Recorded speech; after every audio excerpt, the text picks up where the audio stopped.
तरह से सुना तो बड़े प्रसन्न हुए। गर्गाचार्य तो समझते थे कि ब्रज में कौन है,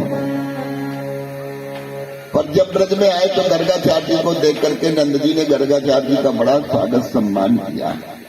और स्वागत सम्मान करने के बाद गर्गाचार्य से निवेदन किया, कहा महाराज मेरे यहाँ 2 बालक हैं और आप जैसे महापुरुष जो है त्यागी तपस्वी पधार गए, तो एक काम करिए कि आप मेरे लड़कों का नाम संस्कार कराएं।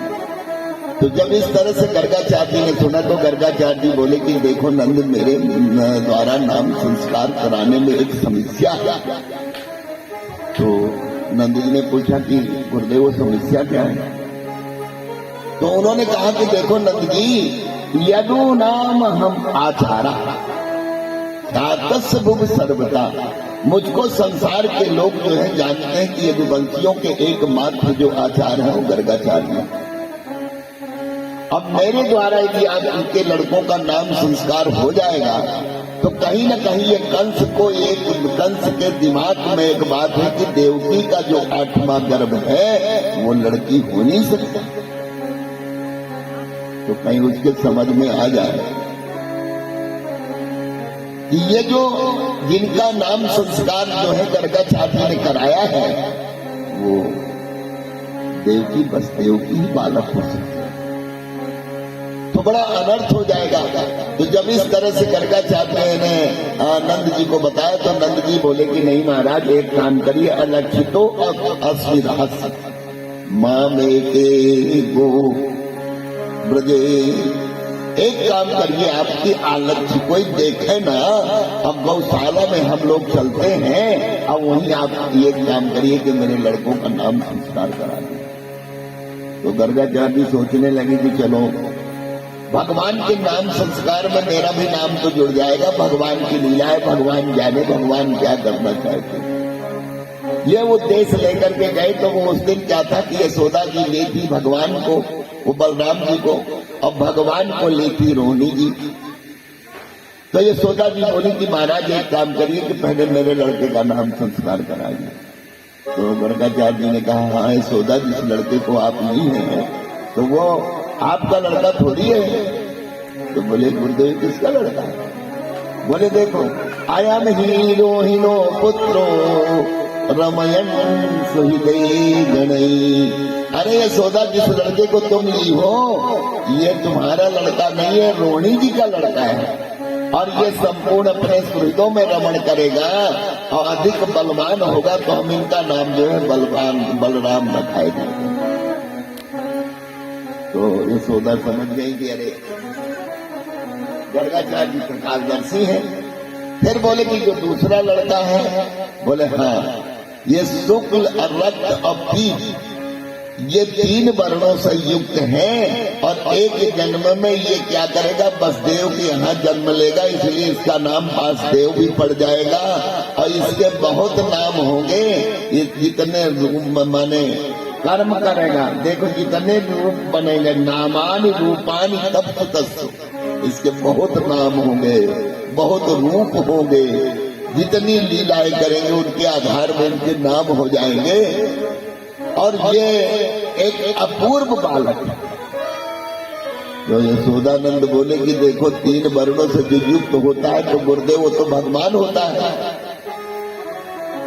तो गर्गाचार्य जी ने कहा कि फिर तो इसमें शंका तुम्हें कहा है कि भगवान नहीं, तुम्हारा लड़का भगवान नहीं है, ये तो भगवान है। देखो जैसे भगवान का नाम लिया तो उन्होंने क्या किया कि गर्गाचार्य जी के सामने नंद यशोदा रोने लगे और बोलने लगे कि क्या बताएं, एक तो हमको पुत्र मिला, दूसरा भगवान मिला है, भगवान थोड़ी चाहते थे।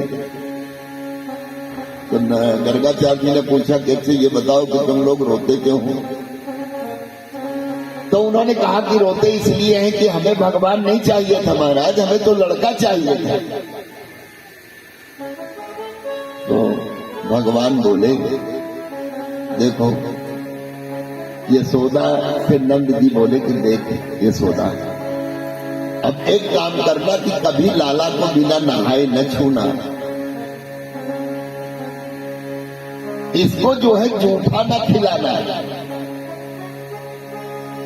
और अपने साथ न पराना, ये तो भगवान है, कहीं पैर लग गया कुछ हो गया तो बड़ा अपमान हो जाएगा।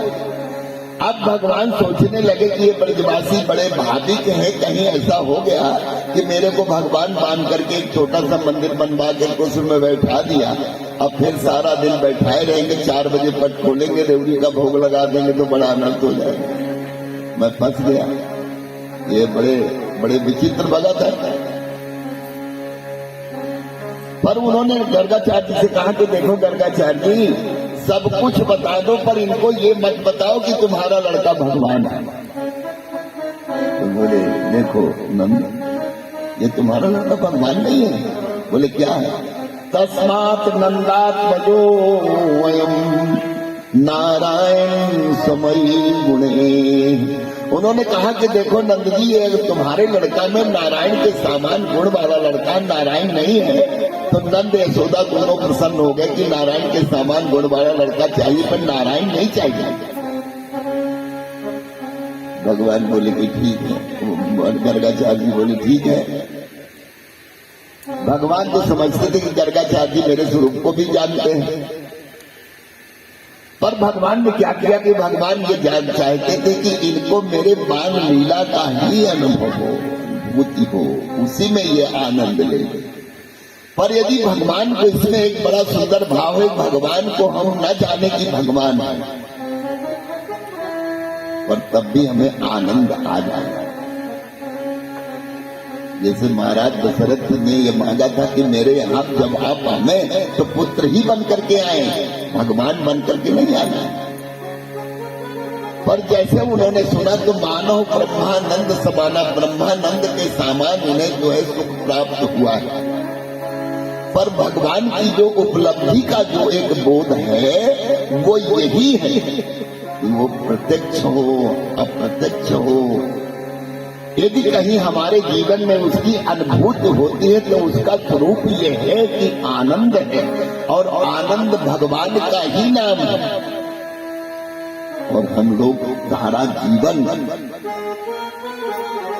सिर्फ आनंद के एक तरह से खोजी है, और जो भी काम करते हैं सिर्फ आनंद के लिए ही करते हैं। और इसी आनंद को ब्रजवासियों को प्रदान करने के लिए भगवान ने क्या किया था, ये आनंद स्वरूपी अपना सुंदर रूप धारण करके और इतना सुंदरता को वो बिखेरते थे कि चाहे वो जितना बहुत चक्कर में पड़े पर इनका मन मेरे में लगे रहे।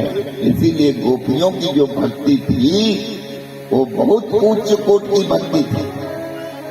ब्रह्मा जी ने क्या किया, भगवान के 7000 वर्ष तक साधना किया, तपस्या किया कि मुझको गोपियों वाली भक्ति मिल जाए। गोपियां करती क्या थी, वही करती थी जो हम लोग काम करते हैं। पर वो मन उनका क्या था कि गोपियों को भगवान में लगा रहता था, और उसी की कीमत होती है जहां हमारा मन लगा रहता है। माने जहां हमारा मन लगा रहे उसी का मूल्यांकन होता है, उसी का मूल्यांकन भगवान करते हैं। तो इस तरह से उन्होंने क्या किया कि भगवान के सुंदर स्वरूप का उन्होंने बोध कराया है। एक समवेता इकट्ठा होकर के, समवेता माने इकट्ठा होता है,